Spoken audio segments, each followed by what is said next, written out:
జగన్ సంచలన వ్యాఖ్యలు చేశారు. తిరుమల వెళ్లి శ్రీవారిని దర్శించుకుందామంటే మతం పేరు తీసుకొస్తున్నారని మండిపడ్డారు. నా మతం మానవత్వం. ఇదే విషయం డిక్లరేషన్లో రాసుకోండి. డిక్లరేషన్ పేరుతో దిగజారుడు రాజకీయాలు కొనసాగుతున్నాయి. నేను ఇంట్లో బైబిల్ చదువుతా, ఆలయానికి వెళ్తే హిందూ సాంప్రదాయాలను అనుసరిస్తా, ముస్లిం, సిక్కు, ఇతర మతాలను గౌరవిస్తా అని వైఎస్ జగన్ స్పష్టం చేశారు. తిరుమల పర్యటన రద్దయిన తర్వాత తాడేపల్లిలో జగన్ మీడియాతో మాట్లాడారు. నా తండ్రి తిరుమల శ్రీవారి సేవలో పాల్గొన్నారు. 5 ఏళ్లు తిరుమల శ్రీవారికి పట్టువస్త్రాలు సమర్పించారు. నేను ఆయన కుమారుడినే కదా. 2019లో ముఖ్యమంత్రి పదవి చేపట్టిన తర్వాత శ్రీవారికి పట్టువస్త్రాలు సమర్పించా. మాజీ ముఖ్యమంత్రిగా తిరుమల వెళ్లకూడదా? నేను మొదటిసారి తిరుమల వెళ్లడం లేదు. ఇప్పటికే 15 సార్లు తిరుమల వెళ్లా. రాష్ట్రంలో ఒక మాజీ ముఖ్యమంత్రికే ఇలాంటి పరిస్థితి ఉంటే మిగతా వారి పరిస్థితి ఏంటి? ముఖ్యంగా దళితుల పరిస్థితి ఏంటని వైఎస్ జగన్ ప్రశ్నించారు. మీ అందరినీ అరెస్ట్ చేస్తాము అని గుడికి పోవడానికి పోతా ఉంటే నోటీసులు ఇస్తూ ఉన్నారు. నిజంగా ఆలోచన చేయమని అడుగుతా ఉన్నా. ఏ ప్రపంచంలో ఉండం? రాక్షస రాజ్యం కాదా ఇదని అడుగుతా ఉన్నా.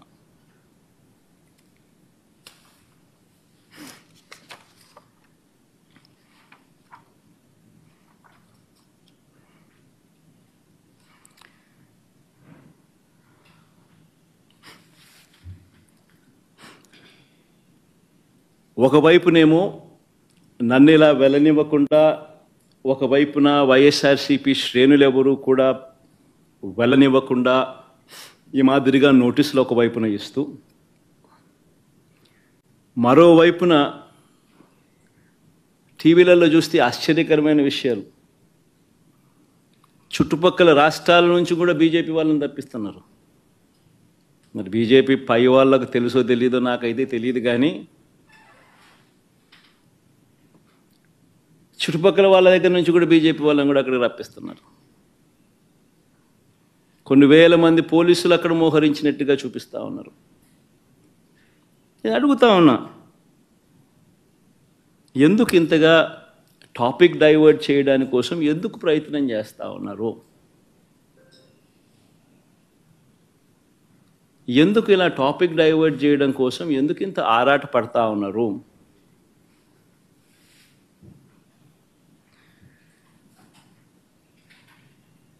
గమనించినట్లయితే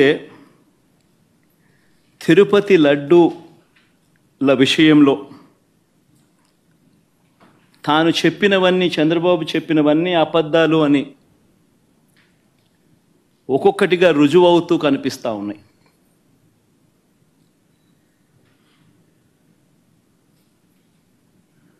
ఆ కనిపించే నేపథ్యంలో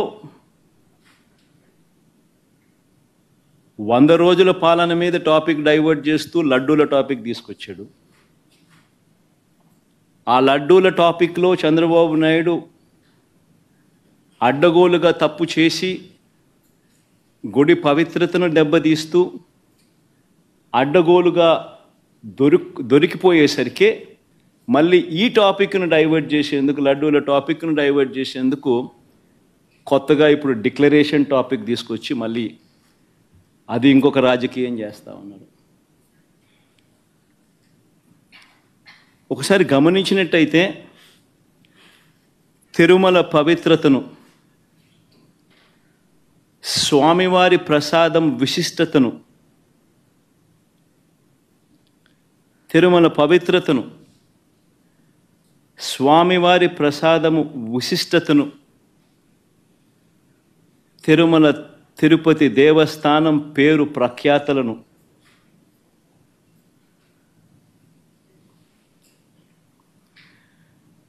రాజకీయ దుర్బుద్ధితో, ఐ రిపీట్ దిస్ వర్డ్, రాజకీయ దుర్బుద్ధితో,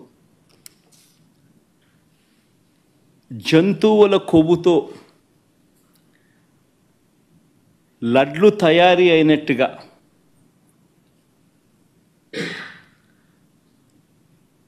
ఒక జరగని విషయాన్ని జరిగినట్టుగా